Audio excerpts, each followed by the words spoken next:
much for sticking around. I really appreciate it.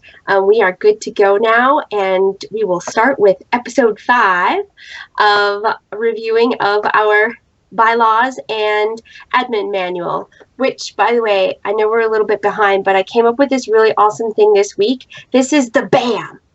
It's the bylaws and admin manual. So welcome to episode 5 of the BAM. This evening, we are talking about some super exciting topics that there's been a lot of discussion around. So very cool that we get to tackle these. On the list for tonight from the bylaws is Article 6, Honors and Awards, Article 7, Recognized Region, Article 8, Financial Matters. From the Admin Manual, Section 7, Other Positions, Section 12, Awards and Honors, Section 10, Dues, and Section 11, Budget. So some big topics, really good discussion around these things, so tonight should be exciting. If you haven't joined us before through our live broadcast, definitely utilize the live chat in the YouTube link here. Please participate actively. If you have questions, type them in there. We will have at least one person, if not more, actively monitoring that live chat and making sure that your questions are addressed throughout this Q&A session. So with no further ado, let's get going with the bylaws, Article 6, Honors and Awards. And would anybody like to kick it off with a highlight of changes or important points here? Now, with the honors and awards, does this include the bestowing of titles or giving, after you've received a title, giving a page or a master, a man-at-arms to someone else?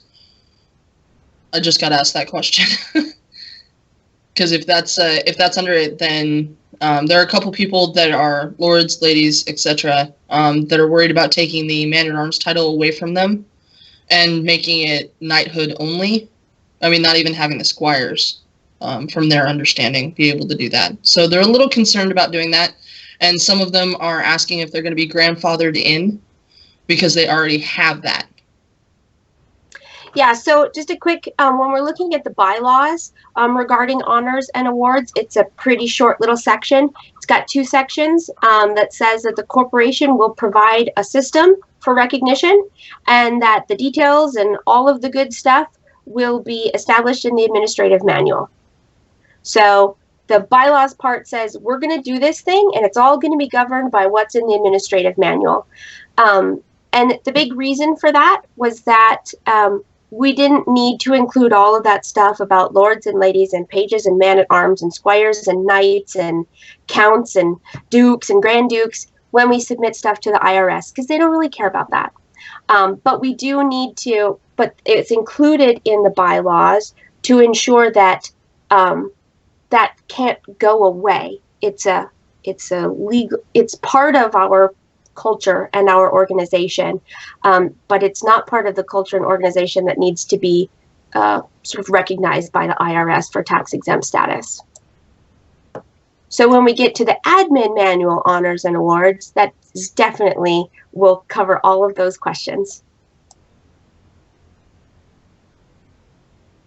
So this is a pretty quick section of the bylaws, right? It just says we're going to do this thing, but in the bylaws, we don't define it. That's taken care of in the administrative manual. Had there been, I don't think I saw any discussion questions as far as that separation.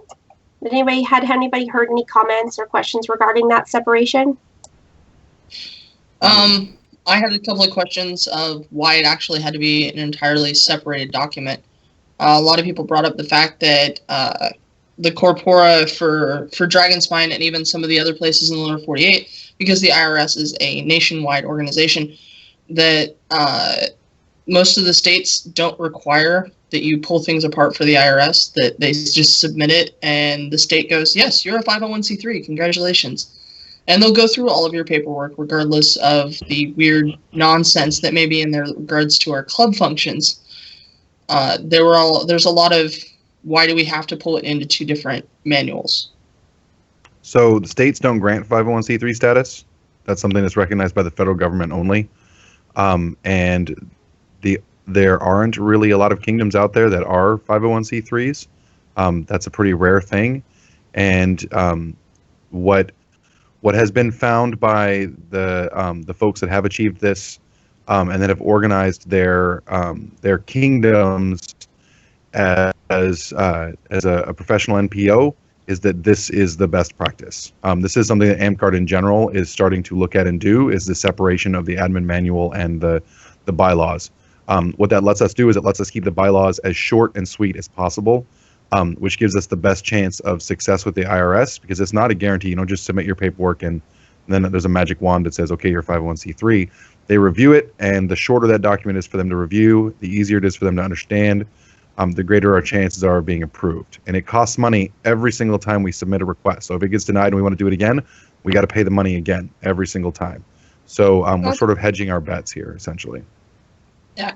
The other question that I just got asked was the which kingdoms was it, and do we actually have any of their documents to reference so that we may be able to work on building ours a little bit more cohesively than it seems to be at the moment? There's actually a thread in the Board of Directors forum that was started maybe about a year and a half ago, where I did a bunch of this research shortly after AMCARD of Alaska Incorporated / Northreach was formed as a principality. And just a quick little history on that. At that time, there were no AMCARD groups that had a current 501c3. The Burning Lands, Kingdom of the Burning Lands, was the only AMCARD organization who has held that status in the records that are available through the IRS. And all of these records are publicly available. According to the IRS, the Burning Lands is the only one who's ever had a 501c3 tax-exempt designation. There are some who have had or currently have a 501c7. Kingdom of the Wetlands, Land of Wave Haven, Celestial Kingdom, and Pegasus Valley. And then there's also a couple organizations who were sort of setting themselves up for a tax-exempt status. So they were filing their 990, which is the tax form that a tax-exempt organization is required to file on an annual basis. And that was Desert Winds, Tel de Gore, High Oasis, and Crystal Groves. Awesome. Yeah, so, and that information is, all of this is completely publicly available through the IRS website. I just did a fact-finding mission and pulled that stuff up. In that thread that I was talking about, I included screenshots from the IRS website that shows all of that information, as well as some information that Tal de Gore had posted on their website regarding why they were going through the process of revamping their corpora, basically.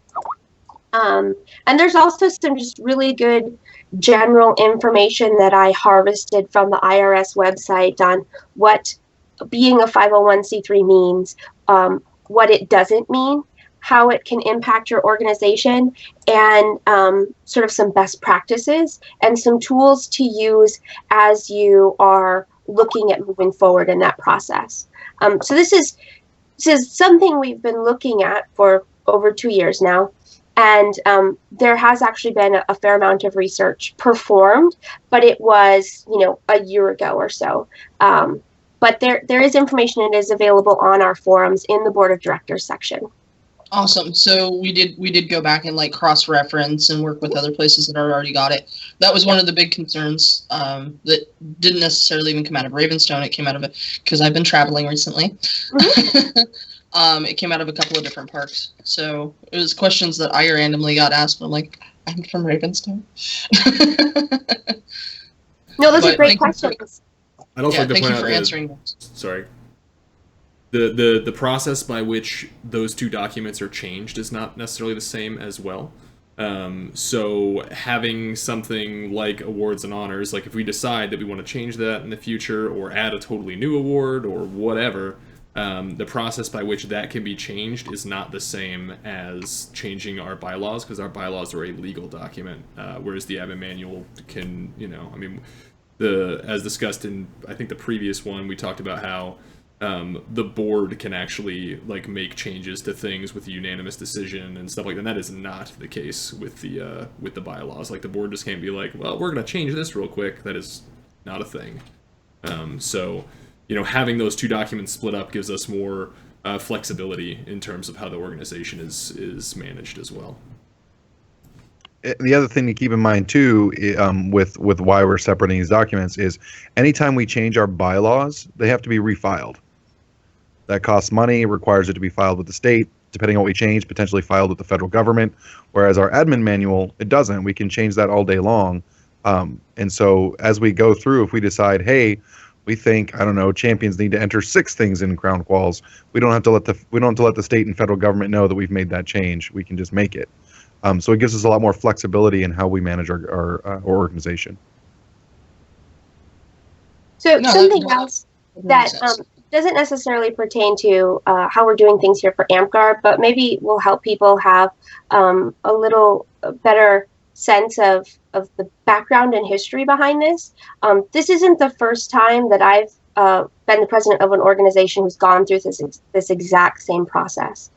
So I was involved in another nonprofit organization here in the state, and we separated out our documentation in this very same manner. We had our bylaws, and we called it our membership policies, and that was suggested to us by a nonprofit consultant as we were getting ready to file our papers for the 501c3 tax exempt classification. And he looked at our papers and said, guys, you really want to pull all of this stuff out that the IRS doesn't care about and manage that separately. These are important processes and policies for your organization to have documented and to have final approval by your membership.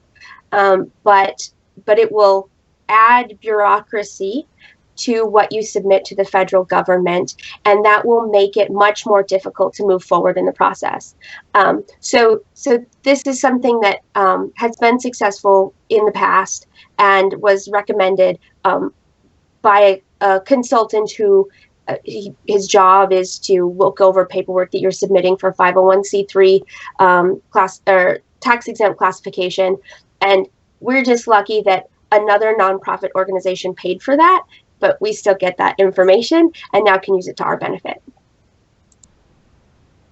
So it's not like we just made some stuff up and we're like, we think this will work, but it's professionals in the industry with experience who have recommended this exact course of action. But I haven't necessarily talked about that, so people may not know that. No, but bringing that to light definitely helps, and I hope it's going to be helpful to everybody out there watching to know that we're actually doing a lot of research into this, and that we're not just rushing into it haphazardly. That this is a long process and a lot of thought behind it, and we're still polishing it, but we're going to get our 501c3. Totally. Yeah, I have no doubt at all that if we move forward with this course, that when we put in our application for the 501c3 tax exempt status, we will have no more issues than you typically have anytime you submit an application to the federal government. Because those things take forever and there's always some churn, but that's just part of the process. So, lots of talking, good stuff. If there's no further discussion on the bylaws section of the awards and honors, I'd like to move us on to section 7, which is recognized region of the bylaws. We've kind of talked about this a little bit already in the administrative manual section of this. So was there anybody who had heard either any questions or had any highlighted points that they wanted to bring up?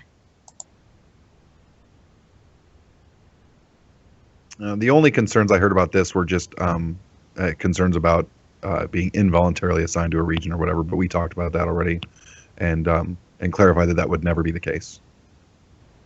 Right, and that's handled in the administrative manual section where it says that a transfer can be applied for, and we clarified that there's no approval process, right? If you apply for the transfer, it happens. Like nobody can. There's nothing outlined that would allow somebody to deny your transfer. It's not like a student zone exemption where somebody has to approve it and then it has to go through 9 layers of red tape before you can actually get out of your school district. You walk up to a prime minister and go, "Hey, can I transfer, please?" And they go, "Well, let me talk to the other person," and you're done. Pretty much. It's the same process we have now. It just gives us an administrative check so that we can track when somebody's actually transferred their credits, and that's not an unknown quantity, which happens right now. So it's just a checkpoint for us, to keep on track of our administrative stuff. The other thing in this section in the bylaws that I think is important for people to realize, and that ties in with when we talk about the budget, is that 7.1.5 says that a portion of the budget shall be assigned to an operational sub-budget for each recognized region. So here in the bylaws, which is the document that is really hard to change, right? Like everybody has to agree to it, and it has to be filed with the state and potentially the federal government. We are saying that each region will have a budget, which is very important. That's codified at a very high level, and that's important as we were developing this document to ensure that that's safe, and that each subregion will have, or sub-budget, that each recognized region will have a sub-budget. So every park gets a budget. Awesome. There were some worries that what if Northreach has a particularly bad year and they're unable to actually provide said budget, or what happens to the funds that we already have in our regions now once we turn into the conglomeration that we're going to be? 2 questions. Right. So one, we are already that conglomeration, right? Like we have been that conglomeration for 2 years. It's been a slow transition to align our financial management with that legal structure. And as far as the transition of parks funds, there's nothing in here that is espousing that parks no longer have a separate bank account or anything like that. So we'll all be able to keep our bank accounts the way they are, as they are now, essentially. Yeah. Okay. I mean, that management structure is already in place, right? Like if you look at the bank accounts, they're set up with the local prime minister and the Northreach prime minister. Those are the people who have signing authority on the accounts, and that wouldn't change. It'd be the same. Did I get both questions? Well, there's a question about what happens if Northreach has a bad year, and I don't know. Yeah.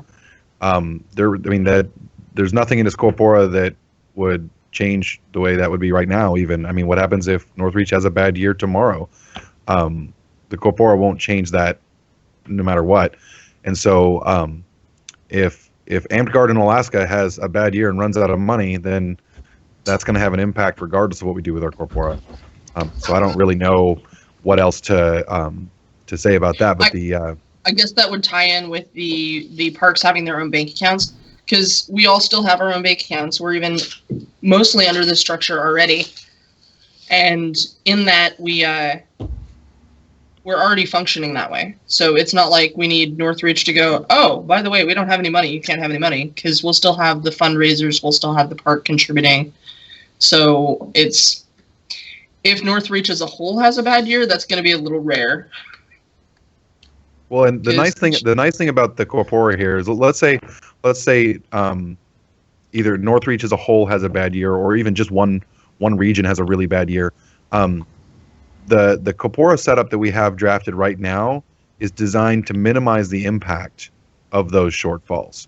So let's say Wolfie Ravenstone has a horrible year. Like they just, I don't know, either something happens and they run out of money, or all of their fundraisers go belly up, and they literally have $0 in the bank account. Um, Under this corpora draft, they would still come to the table. All of the monarchs would draft a budget, and that budget would take every single park into account. So if one park has a really, really bad year, then the strengths that occur in every other park is going to help mitigate the damage of that. If Northreach as a whole has a really bad year, then every park's going to feel it evenly, essentially.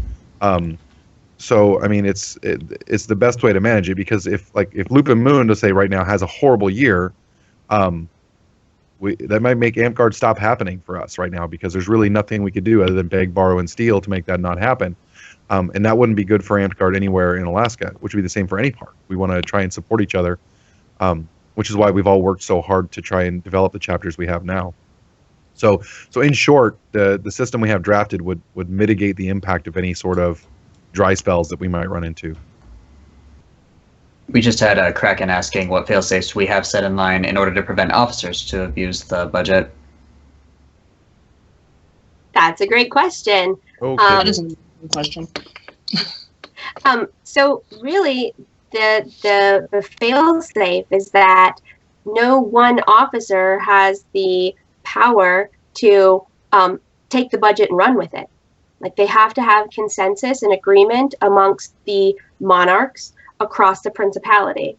So that is like the big fail-safe, right? The other fail-safe is always the all thing. Like the membership always has the authority to say, hey, officers, what you're doing is not okay. We're going to bring this to the all thing, and we're going to vote on it. That power and ultimate power is never taken away from the membership. So you got two fail-safes in there. One, you have to have the whole council on board. Two, the membership can reel you back in at any point in time that they see fit.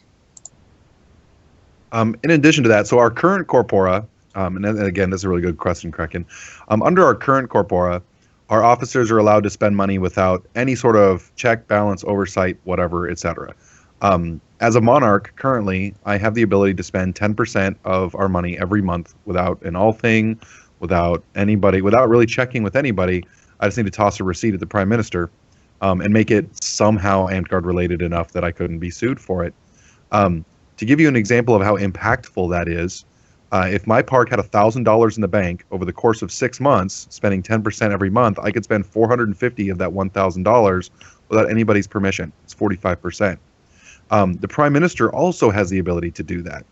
So that changes a little bit, but it basically comes out to 80%. Between the two of us, we could spend, I think, $800, if my head math is correct, without ever asking a soul for that money. Under the draft corpora, I have to go to the monarchs of Amtgard in Northreach here and say, this is what I would like to spend money on, and everybody else presents what they want to spend money on. We come to a consensus on whether or not that's a good budget. We raise our hands and say, yes, we would like to present this to the people. And then we have to bring that to the people. And the people have to say, you know what, we agree with you. This is a reasonable budget. So every step of the way, I would have to convince somebody that this is what I want to spend money on and make it reasonable. Right now, I don't even have to ask. And as we get, let's say instead of $1,000, I have $10,000 in the bank, which is, Lupin Moon has had more than that in the bank. That means that in 6 months, I can spend $4,500 without anybody's permission. Personally, that to me is a kind of a scary structure to have. That's a lot of money. So That's having a budget where we have to create a reasonable budget amongst the officers and then present that to the people and have them check it over, decide that that's what they want to do with the money and vote on it and let us do it. That's a reasonable way to do that, I think. And I think it's maybe important to understand why that structure is currently in place, because historically, most Amtgard chapters have not operated with a lot of money, right? Nor have they operated with a lot of premeditated organization of how they're going to handle that money. So you had to have your leaders be able to administer your park's needs. And so this sort of 10% was built in so that you can do what you need to do in order to, like, rent a pavilion, book a gym, rent a porta potty, rent a PO box, things like that. But as we're dealing with more money and much better financial controls of that money and other assets, that becomes more dangerous. And so having a more structured financial management approach becomes vital to the overall health of the organization. Hopefully that answered Kraken's question. We have another question from Deli, and he says, "Can the sub budget be $0?" And he asked that a little bit ago. I think what he was trying to ask is, would it be possible for, like the Council of Crowns or board or whoever's voting on that to basically like shaft one of the parks and say like, well, you guys didn't contribute or we don't like you or whatever, so we're gonna sub budget you $0.00. Go pound sand or fly a kite or kick rocks or whatever thing. In theory, yes, but you would have to get all the monarchs to decide that was a reasonable way to go forward, and then furthermore convince the majority of the people in Northreach that was also reasonable and a good way to go forward. And really, if that were the case, let's say some weird reason came up that question would actually be asked of the general membership, if the majority of the leaders and the majority of the population of the group wanted to do it that way, then hopefully that would be a reasonable thing to do. But really, it's their money as an organization. If that's what they want to do, then yes, they could do that, theoretically. I can't imagine a situation in which that would happen, but theoretically, yes. Akira was asking if this means that the local budgets must be agreed upon by the Council of Crowns before being presented to the local parks. As the draft is written, yes. Yeah. Now, let me clarify on that real quick, because the budget doesn't have to be an itemized budget of every single time you're going to go to OfficeMax to print awards. Okay. When you look at most budgets for organizations, they're much more broad than that. It says things like in my local budget right now, it says I would like to spend $200 on field activities. All right. That doesn't mean I don't have to put every loner sword that I want to make or every quest prop that I want to make. I can lump it together under a category. And so for a local budget might look something like, we would like to spend X number of dollars on site rental. We'd like to spend X number of dollars on field activities, X number of dollars on, ceremony or feasts, and X number of dollars on discretionary stuff. That can be how your budget is laid out. What the Council of Crowns is really doing is not necessarily coming up with a reasonable list of items to spend money on, but more of a reasonable distribution of the organization's funds. So instead of saying, well, we don't think you should spend $200 on field activities, they're saying, we think it's reasonable that your entire budget comes in at $3,000 and we have $30,000 in the bank. That's what it really is. So, but I mean, given any group of officers can approach the budget however they really want to at the time, they just have to come up with a reasonable budget. And yes, it would include the local parks' desired budgets. And then they have to bring that to the people and present it as reasonable. And one more thing that I'd like to point out that we kind of had talked about in a previous one, we had discussed how when budgets are being set up, we're going to have them structured as like must have, like want to have, would like to have. And so it could be that Goran comes and says, okay, cool, well, Lupa Moon wants $1,000 to spend on, making bedazzled swords. And we say, no, you can't have that because Aurora Grove needs that $1,000 to hold Amtgard in their park. So go buy a bedazzler and do it yourself. And that's exactly right. I mean, every budget that comes to the people is going to have everything, or should have everything labeled as this is a survival item. This is what the organization needs to survive. This is a pretty cool item. Like this would let us do more and fancy stuff. And then there's a whimsical item like, hey, we got a bunch of extra money and this is what we'd like to do with as our wish list, sort of. And those things are tiered. I mean, we're not going to be doing the bedazzled swords. I want bedazzled swords now, but we're not going to be doing those if it would come at the cost of another park even being able to play Amtgard. That's not going to happen. We have to take care of the survival stuff first. And that's what the people would recognize. If I was trying to sneak in a bunch of bedazzled swords and I was going to make it so Icefire Bay didn't have a gym, I'm pretty sure that the people of Amtgard would be like, no, dude, your bedazzled swords are not that freaking important. Regardless of whether or not I can convince the council to somehow let me have bedazzled swords, I still have to get it by a vote of the people. And if they want me to have bedazzled swords and they vote it, then I'm going to have them. But I don't think that would happen. I would just like to make it officially known that bedazzled swords are Amtgard's bridge to nowhere. Like, that's our new thing. I am now going to have bedazzled swords because of this conversation, and I'm so excited. I feel like a lot of people are going to now after this. I second that emotion. Maybe I'll make a bedazzled sword for every individual who has worked on this set of documents, and it will be like ceremoniously awarded to each of you. Yes. Awesome. That's happening. I'm gonna hold you to that. I got distracted, and did we answer Deli's question? Was that Deli's question? All I can think is bedazzled swords now. We answered Deli's question a bit ago. This was Akira's. Okay. Oh, this was Akira's. Okay. Okay. Sorry. So this is actually a beautiful segue into Article 8, Financial Matters of the Bylaws. We may have been working ahead a little bit in the classroom here, but I think that's okay. We'll catch up. Section 1 of Financial Matters covers financial accounts, and this is where it clearly defines the current structure that we have, that the corporation will maintain its treasury in one or more accounts, that administrative officers may establish one or more bank accounts or cash banks.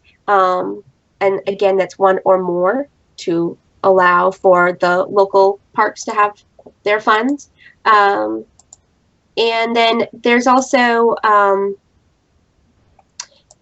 there's something that's been added for the tracking of donations. If there are anonymous donations, that those would remain anonymous, which is language that was added specifically to support the 501c3 path forward. Section 2 is specifically regarding the budget, and this says that the Board of Directors shall present an annual budget for a vote of the general membership at the general membership meeting in February of each year. So this is where we get to that point where we say, so the board, which is your monarchs plus your Northreach Prime Minister and your ex officio to break any ties, they put the budget together prior to February, and then they present an annual budget for approval by the membership. So there's your board is not, they don't make the budget and then run with it. It's gated by approval of the populace. And then the board, this is the next section, is the board must approve the budget by a 2/3 majority vote prior to presenting it to the general membership. So your board has to agree, then they have to bring it to the people. And if the budget fails, the approval by the membership, then the board has to go back and they have to draft up a new budget within 30 days. So if something came up and membership was like, no, we are not doing this, are you crazy? Go back, make us a new one. The board has 30 days to get that work done. So you can't just drag on with no budget for months while the board, doesn't get their poop in a group. Section 3 is use of funds. And this basically says that the board of directors can't spend money outside of the approved budget. That in the vast majority of situations, and that the board of directors may authorize the release of funds for items outside of the budget if the board votes to do so. And if any of those votes should be over 10%, should spend more than 10% of the treasury in a 30-day period, that either the board has to vote unanimously to approve that, or that has to come to the membership for approval.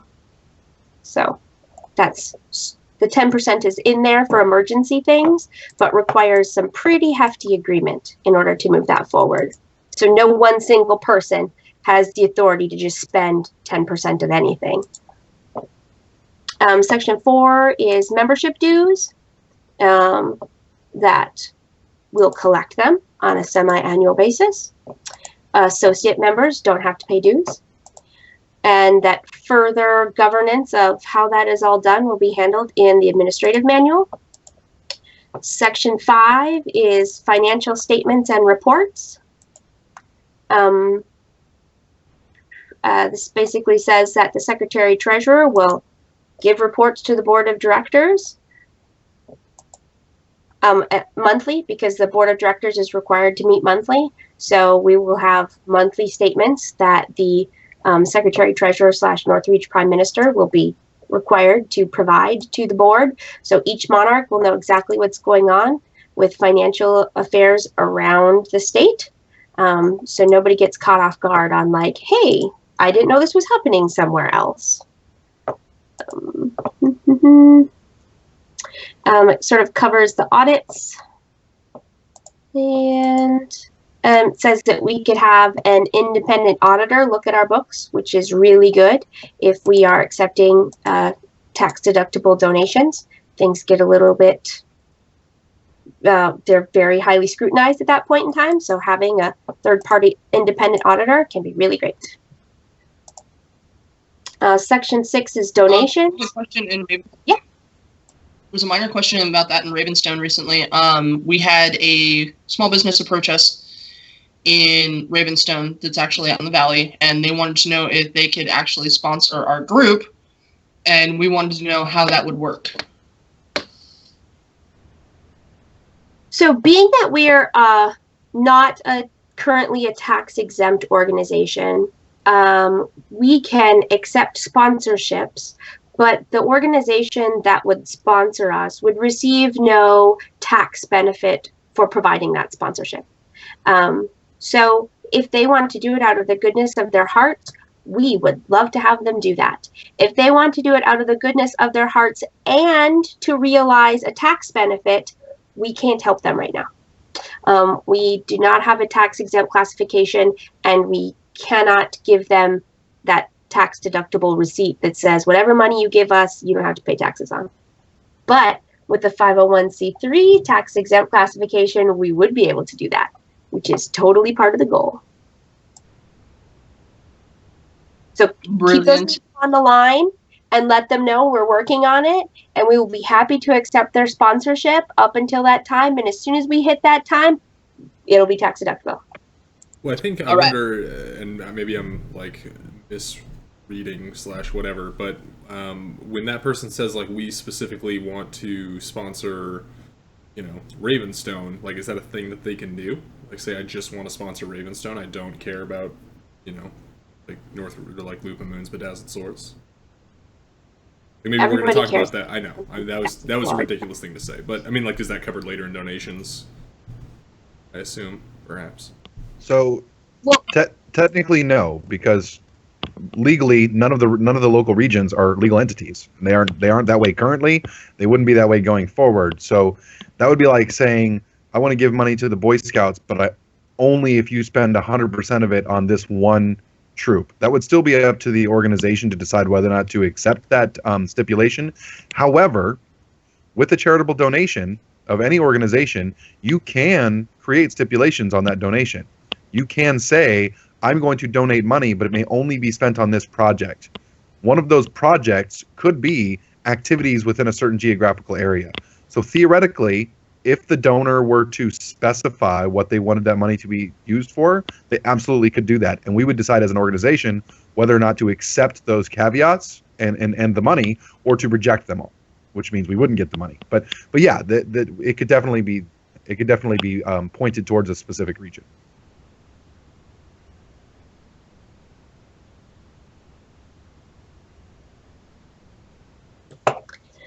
So yeah, the donation section pretty much covers all the things that we can't do with donations right now.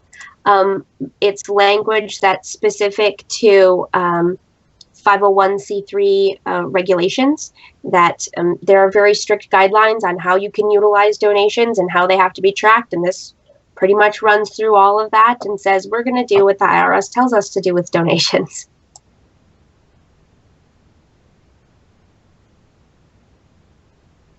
This is a very long section or article. Section 7 of this is contracts. That the board of directors may authorize an officer or an agent to enter into contracts on our behalf. And that if they haven't been authorized to do so, if that individual hasn't been authorized to enter into contracts on our behalf, they can't do that. And that would be wrong and bad, which is a very important clarification. And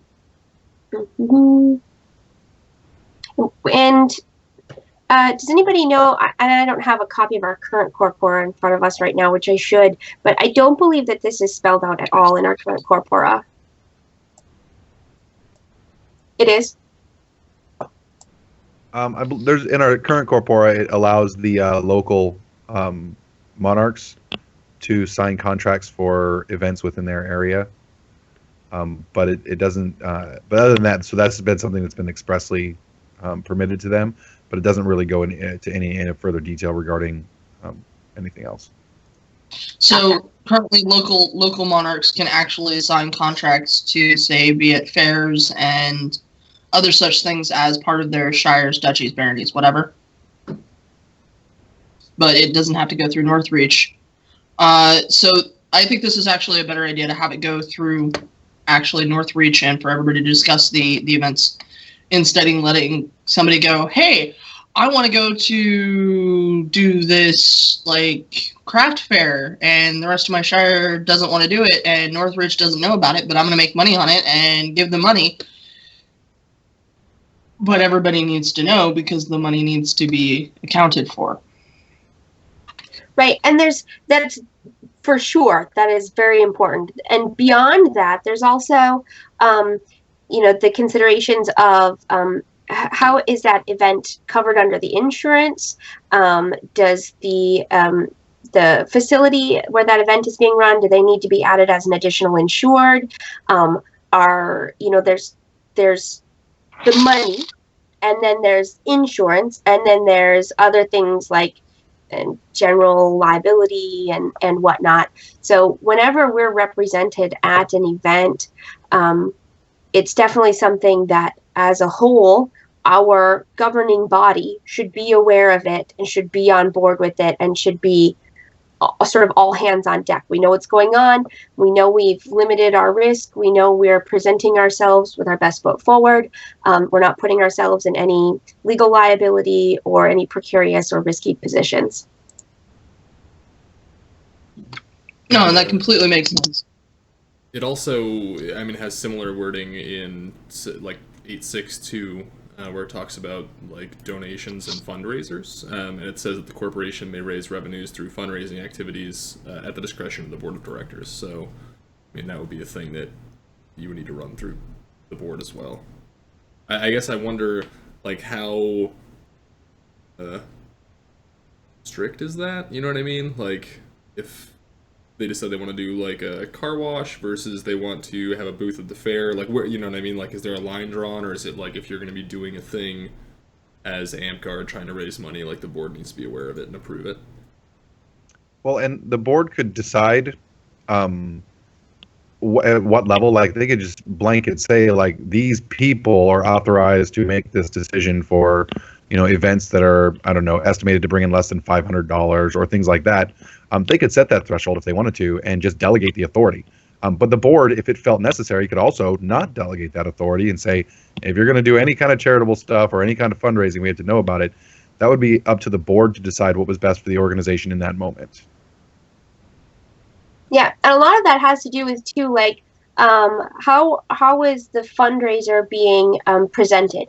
Is it being presented that the money that you pay could be is a tax-deductible donation, because if that's being presented that money that is being given to the organization could be a tax-deductible donation, I'm going to give you this receipt, which you can then send to the government and include that tax deduction, then that definitely needs to be run through the board, because the oversight of how that money is handled and how it's accounted for is very important.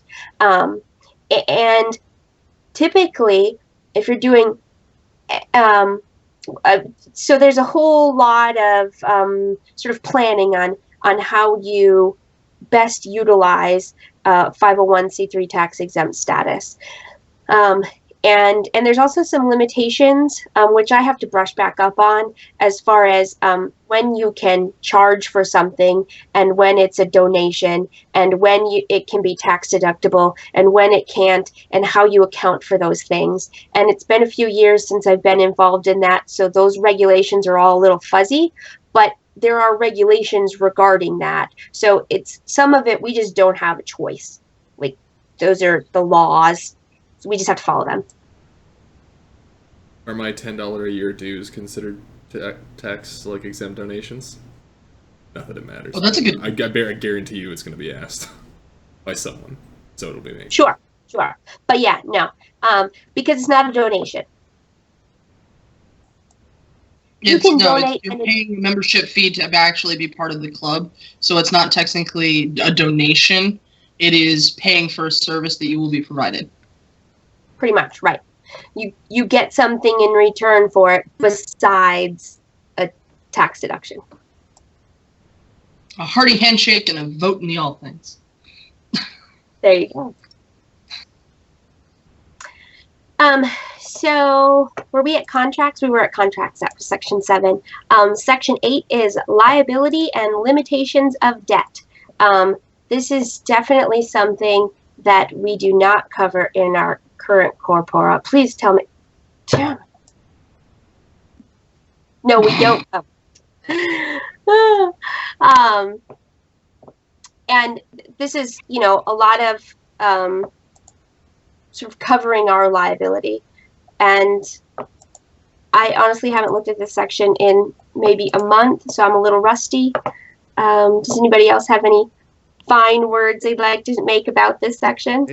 What it basically says is that any officer or member of the organization acting appropriately and in good faith won't be responsible for any debts incurred by the organization. What that means is that we won't go after them for it, as long as they were acting in good faith and acting appropriately. And it just protects our members from the board being able to go after them for money.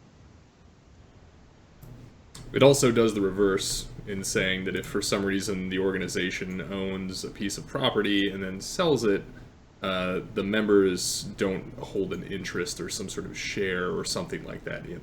Don't get a cut or a dividend or something weird. Yeah, that hooks in also when we get to section 10, the dissolution clause, because that very clearly outlines what happens to the organization's assets should the organization decide to cease and desist. And that is 100% mandatory. You have to have a dissolution clause in your bylaws for 501c3 approval. So that sort of ties in together.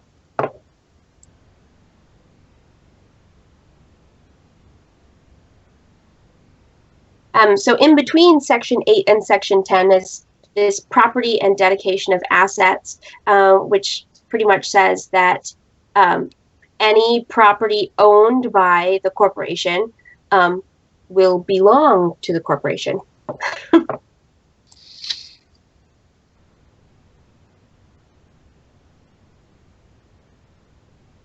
And then, of course, section 10 is the dissolution clause, which just outlines that if the organization folds, that the assets, any remaining assets after debts have been paid off, would go to a nonprofit fund, foundation, or corporation that is basically another charitable organization. and is a 501c3.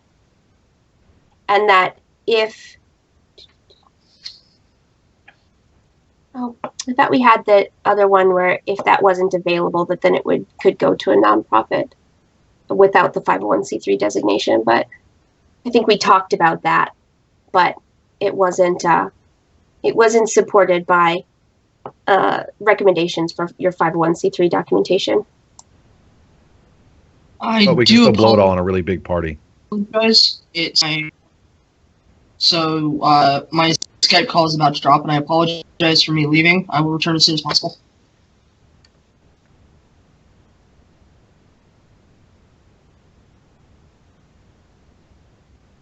Yeah, then the other subsection of Section 10 is that if the organization decides to fold, you can't just take the money and the directors can't run off with it. And that, like, if Northreach buys a bunch of property, and then, we build an awesome AmpGuard of Alaska park, right, where we can all go have awesome events. If Northreach folds, the current monarch of the principality can't just say, well, this is my land now. That's not an option, right? It has to go through the process that's defined above. It has to be given to another 501c3 organization. So that covers our topics in the bylaws and should put us on track to start with the admin manual. Very exciting. We are like 8 minutes away from an hour. So I am going to postpone section 7, which is other positions, so that we can have time to talk about section 12, which is honors and awards, because I know that there is a lot of interest in discussing this. And I want to make sure that we do that this evening. If you are connected through the live chat and you really had something in section 7 that you really want to talk about tonight, bring that up. But let's dive right into section 12, which is honors and awards. And let me get there. Can I just... did anybody want to start off? I want to start off by saying that it bothers me that it's awards and honors in the admin manual and honors and awards in the bylaws. I feel like we could probably fix that. Consistency is good. All right, I'm done.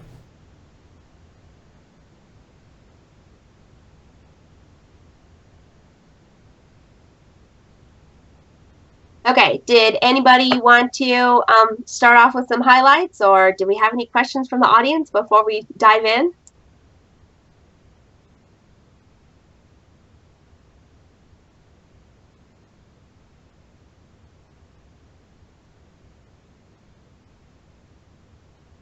Okay, so most of the stuff is pretty similar, right? Like, we talk about all the same orders that we have right now.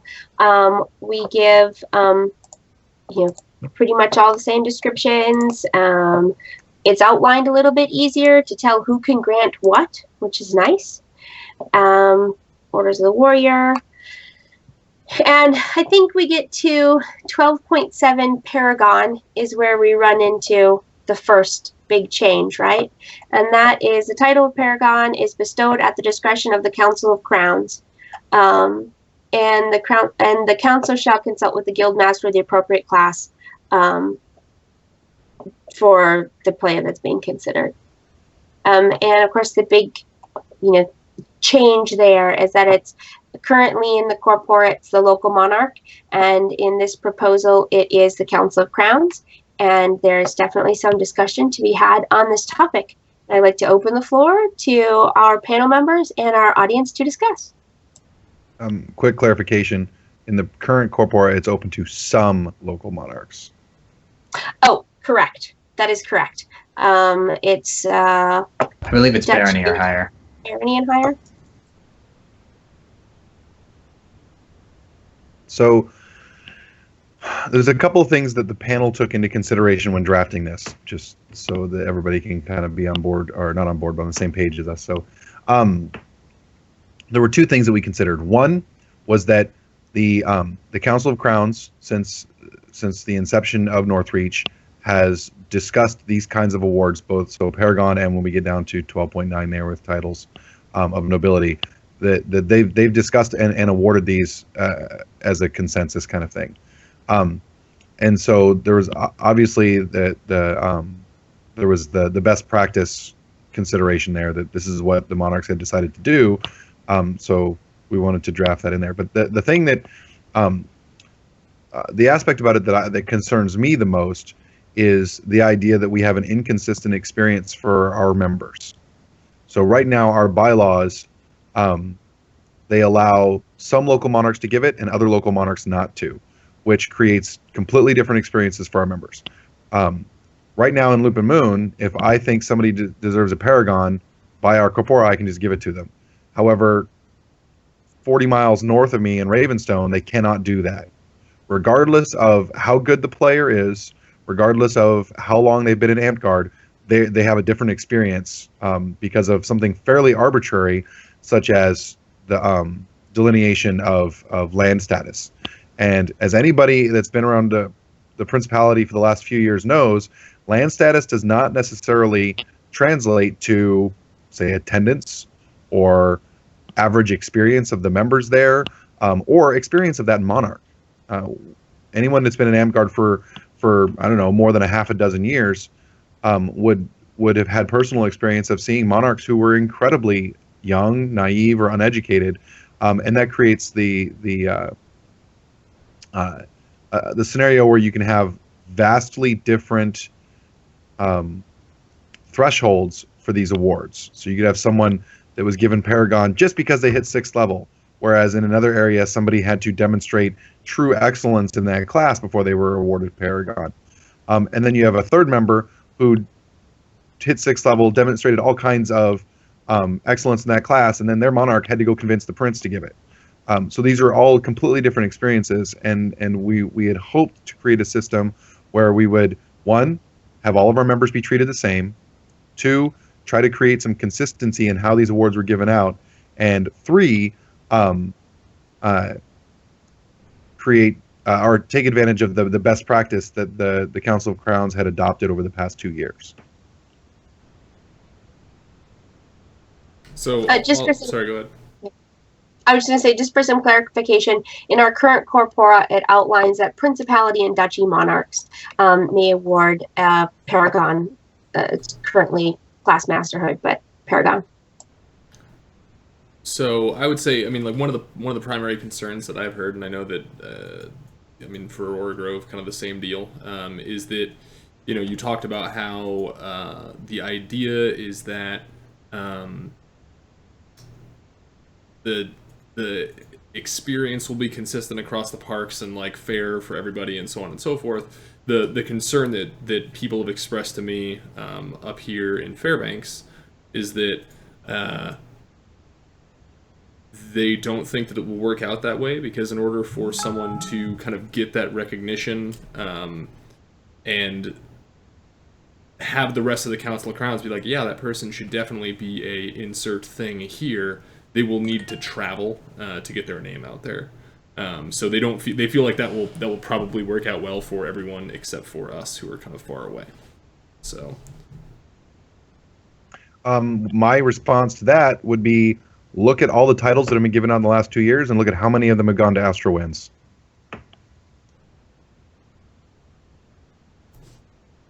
I don't have, I mean, are there 50%. 15? 50? 50. Oh wow, that's pretty substantial. Well, maybe that number might have dropped a little bit after Dungeon Crawl. I'm not sure. Last time I checked, it was I think 6 total across the entire Principality, with 3 of them going to Astrowinds, with their average attendance of 15 people. So there were at Dungeon Crawl, there were 2 Paragons awarded, and one was to Frozen Coast and one was to Astrowinds. And Kaida does travel a lot. She is a more traveled Astrowinds player than your typical Astrowinds player. It's very true. But there were also 2 Lord titles that were awarded. one to Will of Frozen Coast and one to Jaga of Astral Winds. And Jaga is not necessarily, I mean, he definitely travels, but it's not something he does on a very regular or frequent basis. But his monarch, and really it was the people of his park that overwhelmingly said, hey, this guy is of the quality that we support for this title. And a lot of people on the monarchs who were seated on the Council of Crowns at the time didn't actually have firsthand experience playing with Jaga, but he was well represented by his people and by the officers who were speaking for him at the Council of Crowns and at the Principality level as well. And so I think that even parks who are far away, and players who don't necessarily have the opportunity to travel very much, they can still be well represented in that discussion and can definitely be recognized. And it's something that, for anyone who's been seated on the Council of Crowns in the last 2 years, is well aware. I mean, we spend a lot of time discussing it. There's a good amount of discussion, both pro and con in some situations, and anyone who's received those titles has received those titles with the full support of the Principality. And we haven't had a situation where someone is presented with a title and you have, 5 of the 6 monarchs up there who weren't in favor of it. Like, I can't think of a worse way to receive a title than without the support of the other people across the Principality. Like, that seems unrewarding to me. And that's a personal observation, right? But what happens is we make each of the awards more meaningful and significant when it's done through consensus and through far-reaching support. And we're doing it that way. So long story short, the proposed system has actually worked out very well for Astral Winds.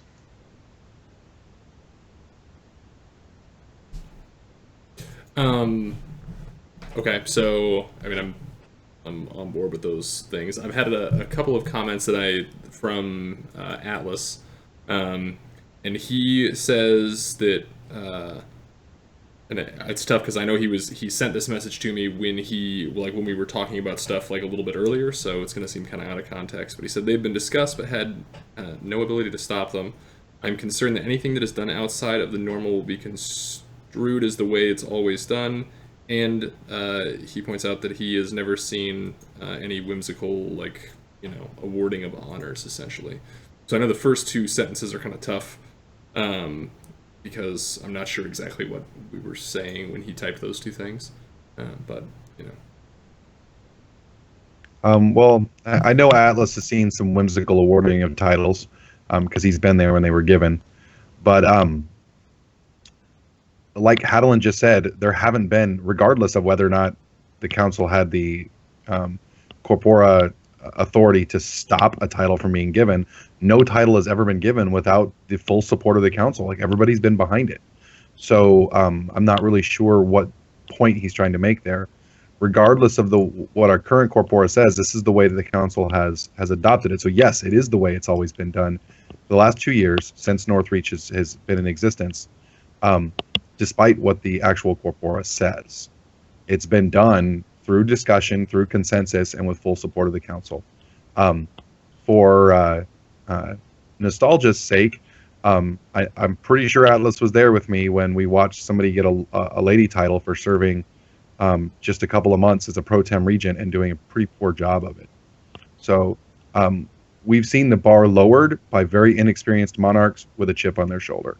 And this is something that we had hoped to try and create a system where that was mitigated to a substantial degree.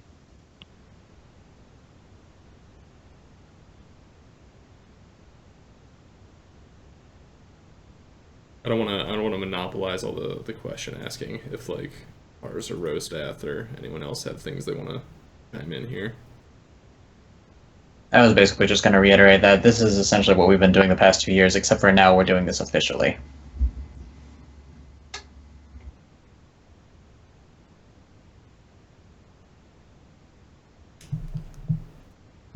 I think go for it. Okay. So another thing, and I'm kind of like paraphrasing. Just this is based on conversations that have been had, like at Afgard and so on and so forth. But you know, we had talked about this before. You know, one of the reasons that we talked about, or that I had said, like, you know, like there's no, it's not like a knighthood. You know what I mean? Where there's no tangible like in-game benefit. You know what I mean? Like you don't get a sweet class that you get to play, or to get a cool different sword or different abilities or whatever. So, you know, we're not like taking the ability like to add gameplay away from like local parks. And the flip side of that was, of course, well, like if they don't have any tangible gameplay ability and ultimately don't really mean anything other than kind of like a feel-good pat on the back, like why bother taking them away from the local park, like the ability from the local parks to hand those out in the first place?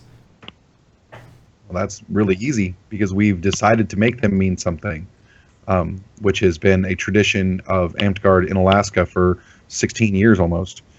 We have decided to take things like titles and make them important. Otherwise, we shouldn't even give them at all.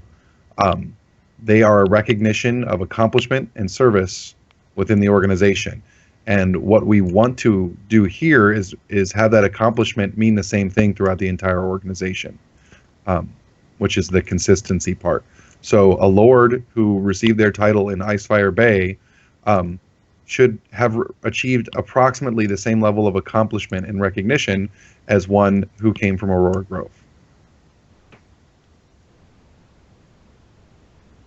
So one of the things that I've been rereading a lot of the forum discussions regarding this topic. One of the things that has come up a couple of times here, mentioned by different members, is a little bit of a fear that their local monarch would not be able to adequately represent them, to sort of advocate for them when it comes to sort of bringing their case to the Board of Directors Council of Crowns situation. I want us to remember that these are the same people that we're trusting to give us guidance on how we're spending our money and how we're running the entire organization in general. So these are people who are used to working together. They are a body of people who have to work in collaboration, and who develop a certain level of trust amongst themselves. You're not sending sort of a timid newbie into a pack of wolves. What you're doing is I mean, you're saying this person who has an established relationship with this working body of people is going to say, hey, you guys know me. We've been working together for about 6 months now, because awards are usually done at the end of a term. And I've got this person. You guys probably know about them already because you've seen them post on Facebook. You've maybe seen them post on the forums. Maybe you've seen them at an event or two, or you've heard about the great things that they're doing. I want to bring it to you and say, yeah, they're pretty great. And these are the reasons why I think they should be awarded this title or honor. Those are conversations that any monarch should be having, at least with themselves, before handing out a title or award. Like, they should have a very clear understanding of why a person deserves this recognition. And you know, I'm trying.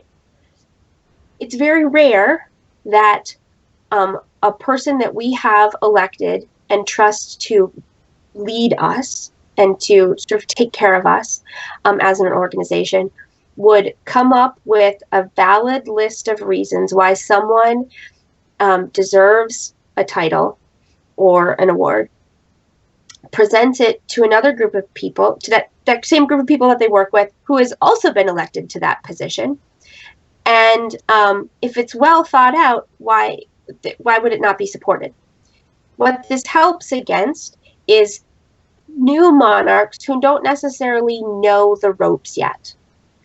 You know, they've maybe been in Amtgard for 6 months before they got elected. They've maybe never seen a title be awarded. They don't have the background necessarily to make a well-informed decision. This helps them. It's a support network. It's not a limitation. It's not at all designed to squash or squelch or block awards and titles being given out. But that wouldn't. I don't foresee that being the outcome. It's a support system for those who are learning to be good monarchs and to uphold the standards that we feel are important as an organization. So can I also point out that we currently require half of our monarchs to do exactly what we're talking about right now? This thing that everybody or some people are so against. 50% of our monarchs are already required to do this. So screaming at the injustice of this seems, I don't know, counterintuitive, because we already require 3 of the 6 monarchs to do it. It's true. Like, the only monarchs who don't have to do this right now are Lupa Moon and Astral Winds, and then the Principality, right? But the Principality is usually awarding those titles on behalf of the parks who don't currently have the ability to do that. I just want to try. I don't think that, like, I don't think anyone thinks that these changes to this particular section are being made, like, maliciously at Astral Winds, that they're, like, being done with the intent of potentially robbing, you know, like, the more far-flung parks of their ability to, like, get people promoted to Lord. They're just worried that that will be an unintended, like, side effect. But, I mean, it sounds like, from an empirical standpoint, that has not certainly been the case, since these rules were, while not officially written into the thing, being practiced regardless. I mean, from my perspective, like, I guess when these changes are made, like, I kind of would look at these titles, whether, you know, so instead of being if you get awarded, instead of being a Lord of Astral Winds, you are a Lord of Northreach. Like, it is almost a different level thing, you know what I mean? Like, it's a little bit more prestigious. And, you know, from my perspective, like, if you are super awesome at doing whatever it is that you do at your local park, it really doesn't matter whether you're in Ravenstone or Icefire Bay or Lupa Moon or whatever. People should know who you are on the internet because you're active on the forums and on the Principality Facebook page, and people are just talking about the cool battle games that you ran. Like, people are going to know who you are regardless of whether you travel or not, if you are frickin' fantastic. And if people don't know who you are, maybe you're not that fantastic, and you don't. I don't know. You know what I mean? Like, that's just kind of how I feel. And I realize that I'm, like, on the super other end of the spectrum, where I'm like, well, I mean, like, then no award for you. Go sit back down. So maybe I'm a giant jerk. But you know, it's definitely a thing. Like, I look at it as kind of almost a different, like, caliber of award. Well, and look at every person that's been given a title in the last, I don't know, 5 years, and say, is this somebody that the rest of the state is unaware of? I would unilaterally say no. These people have achieved a certain level of excellence, and that excellence isn't something that's hidden just inside of one park. It's something that's bled out because people recognize that excellence. Like you said, they talk about it. We are a pretty wired organization. I mean, we talk to each other across the state all day long, every day, you know, by posting stupid memes. We talk all the time. And so if somebody's doing a really good job, it would be difficult to hide that. So I would kind of echo your sentiment in that if somebody is completely unknown throughout the Principality, then maybe their level of excellence is not quite high enough yet. And I don't think that's a bad thing. Right. So, I mean, we obviously agree. I don't necessarily, like, represent the. I mean, I'm trying to, like, make, like, the people in Astral Winds voices heard. I just don't agree with them, but I'm gonna say all the words that they say because I want them to be discussed. So, one of the thing that was pointed out is that the recognition, as we're putting it in, does not match the rest of Astral or Amtgard, throughout the nation. Both in like literally how it's in our admin manual, like our rules of play, and also how challenging it is to actually get. So the equivalent amount of effort for a lord in Northreach is like a baron in Texas, for example. So one, I mean, like maybe that's a good thing, maybe it's a bad thing, maybe we're setting unreasonable expectations. And two, do you think that that verbiage being different and how we hand those out will make it more challenging for us as we theoretically go for Kingdom? Because we're not in lockstep with the rest of Amtgard around the country? No, I mean, when it comes to awards like that, that's not going to be, I think, a challenging aspect. We have to decide for ourselves what we want as a threshold for these awards. I've been to places where lordships are given just for helping out, like the stuff that we would give a third rose for. We have to decide if that's what we want. And when we wrote this corpora, the level of excellence required is what's in there, what was presented to the populace more than 2 years ago, and this is what they voted on wanting. One of the things that Amtgard in Alaska has prided itself on long before Northreach was really even an idea is the fact that we weren't willing to cut corners. We weren't willing to accept a lesser level of achievement, and then we weren't willing to accept a lowering of our bar. We've always had a challenge in being recognized with titles because most of them are awarded by the kingdom, and the kingdom is a very long ways away. And that mentality of excellence has bled out into just about everything we did. It's one of the reasons that Astra Winds was known throughout the country as one of the best, if not the best, duchy in all of Amtgard. It had a reputation for excellence. It had a reputation for members that weren't entitled, that were willing to do the work and not necessarily receive a ton of accolades for helping out. Whereas other people might, I don't know, they might work at Gated Clan and then literally throw a hissy fit on the mailing lists if they weren't given an award for it. That's a reputation that we've built, and it's a mentality that we've built for years, and it's something that I think is one of our most valuable assets as an organization. One of the things to kind of keep in mind is that a lot of the stuff that we're doing right now is on the I don't know, they sort of like the cutting edge of advancement for Amtgard. People look at us and say, what they're doing is awesome. We need to be more like them. And I, as a member of Northreach, will fight tooth and nail any member that wants to say we should be more like the people that have lower bars. Just because you can get a baron for doing nothing in Texas does not mean that we should adopt that model. I say that's a crappy model, and we should show that place in Texas how it could be done.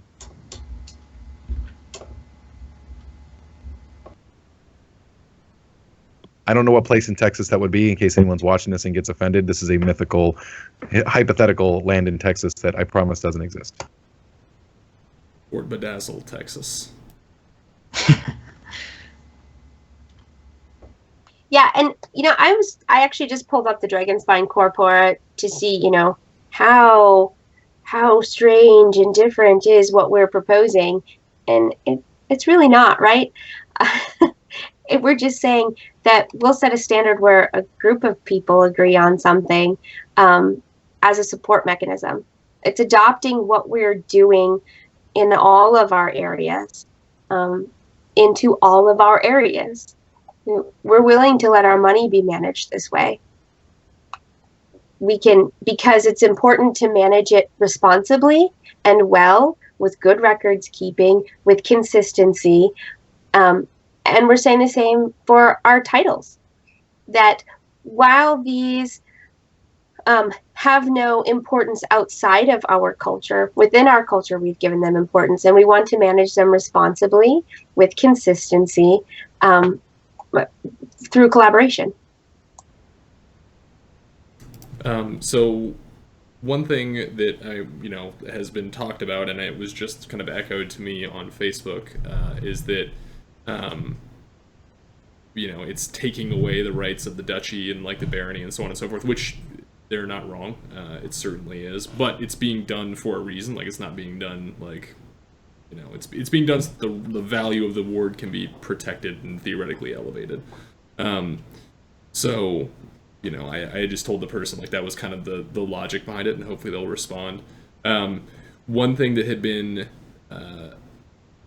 discussed at an aft guard up here was the possibility of having it so that, like, for example, so you're being made a baron, for example. Why do you care what the Council of Crowns, who may or may not even hold a title of nobility, think? Like, do you think that there's a possibility that it could be made so instead of being the Council of Crowns, it could be people higher in the peerage get together and kind of make that decision instead? So if you're being made lord, like literally everybody and so on and so forth, do you think there's any value to that idea? Well, let's think about that for a minute. If somebody were going to be awarded a baron title and you had to be somebody of a higher rank to approve that title, how many people would be on that approval committee? Are we talking about landed people that get that title just through their position, i.e., or people that have been actually given that title? Because then it's me and maybe Gwen. So if you guys want to create a corpora where I get to decide everybody's titles, let's do it. That makes you sound super nefarious. I just want to throw that. I'm sorry. That was supposed to be really sarcastic. I don't want to do that. Here's the thing. I think that's a really. I don't want to attack the idea because I understand the question, but to try and say that somebody isn't worthy of recognizing somebody's excellence because they haven't been themselves rewarded of excellence is. It's not a really great way to look at it. That's like saying that the only way you can be a judge of Olympic figure skating is to have won a gold medal yourself. And that's silly because none of those judges have ever won a gold medal, but they are excellent at judging. And in Amtgard, we as a group vote on who these people are going to be. And then we trust them with thousands and thousands of our dollars. And we trust them with all of our activities every week and all of our huge events. And we trust them with all of these really critically important things. But then we want to turn around and say, well, since you're not actually a duke yourself, you don't get to vote on this title. We have a decision-making body. The corpora draft is designed around the idea that this decision-making body, who we've all elected and trusted, is going to actually make decisions. So this is one of those decisions that if we want to have fairness, consistency, and collaboration throughout the state, that they need to make these decisions as a group. And so far, for the last 2 years, for every title we've given out since then, has worked really, really well. Even for the far-flung chapters.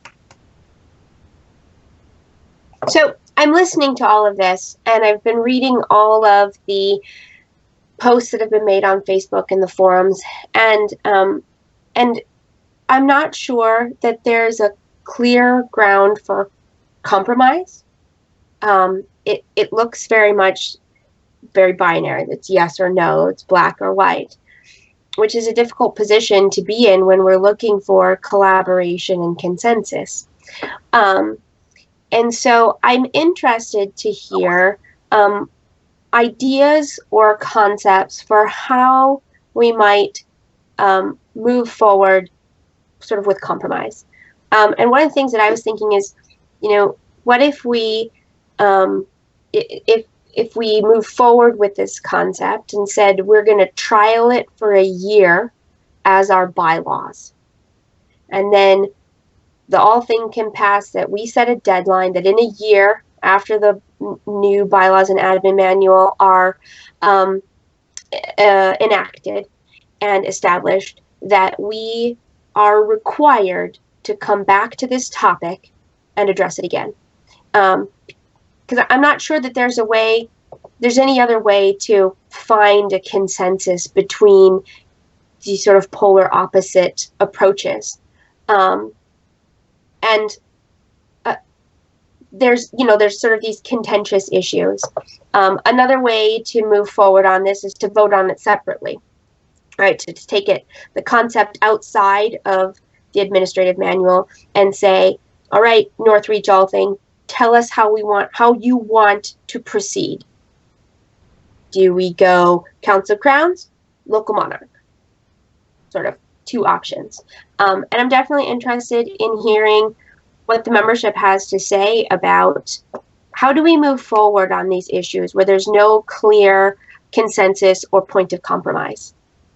Because we can talk about it all day long, forever, with two very strongly held opinions and positions. But how do we come to an agreement on how we move forward?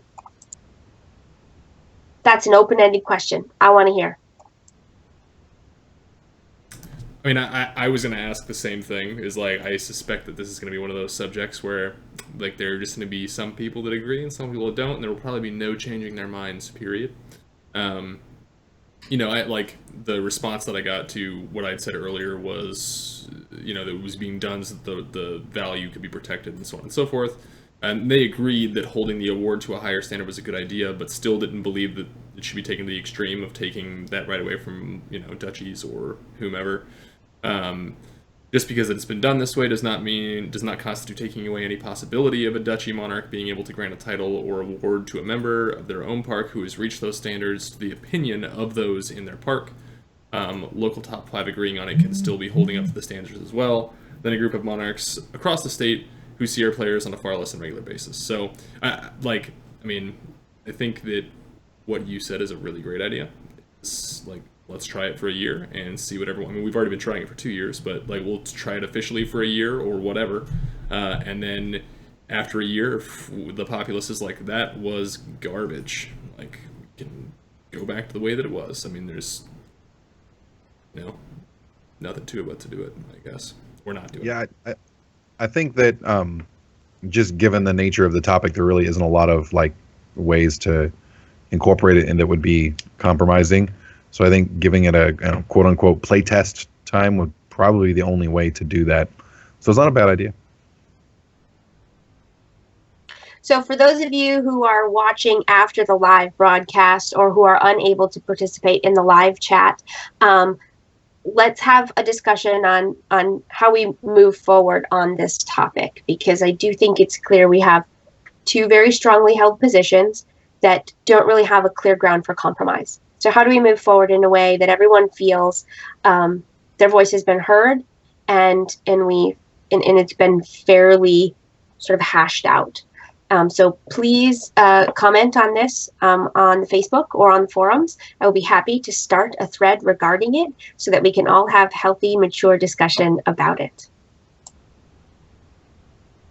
So we are at 1 hour and 30 minutes now, which is our longest episode thus far. And there's still some topics regarding awards and honors that we haven't discussed yet, regarding specifically pages and man-at-arms. It is almost 10 o'clock on a Sunday evening, and so I am going to call this closed for episode 5.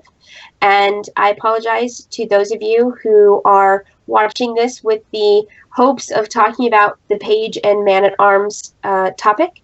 And I do promise that we will cover that in episode 6, which will be next Sunday. And again, I apologize that we weren't able to get to that this evening. I had posted a slightly optimistic agenda, but we had some really good discussion this evening, and I'm glad that we were able to do that. So thank you very much for all of you who have participated this evening. Again, I cannot stress to you enough how important active member participation is in this entire process. And again, sort of that long-term, the not too long-term, shorter-term goals is to be able to get a draft 2 set of these documents out so that people can see the changes that are happening based on their feedback. And we will discuss more about ways to move forward on the honors and awards and honors situation. So thank you very much, and everyone have a great evening. Please comment, post questions, comments, concerns. Thank you.